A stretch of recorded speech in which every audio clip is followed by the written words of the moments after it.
Hi అండి, welcome to Sunitha garden. ఇదిగోనండి వేసవకాలంలో ఆనపదులు పెట్టుకున్నానండి మండు టెండలోని. మరి చూడండి ఎంత బాగా వచ్చినాయో. ఎందుకంటే పొద్దున్న సాయంత్రం వాటరింగ్ చేసి జాగ్రత్తగా చూసుకుంటేనండి వేసవకాలంలో కూడా పాదులు బాగుంటాయండి, చెమ్మ ఉండేలా చూసుకుంటేనే. నేను ప్రీవియస్ వీడియోలో చూపించాను కదండి, ఇదిగో ఈ పందిళ్ళేనండి. ఎందుకంటే నేను ఈ పాదుల కోసమే పందిర్లు వేసుకున్నాను అనమాట. ఇదిగో చూసారా ఎంత ఒత్తుగా ఉన్నాయో.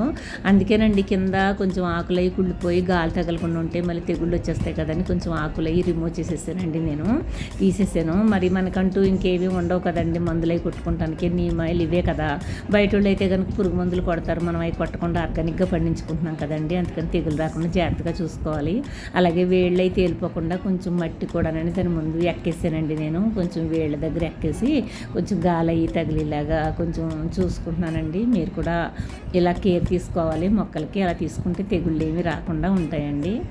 ఓకేనా? ఇదండి నా పాదుల సంగతి. బాయ్ అండి.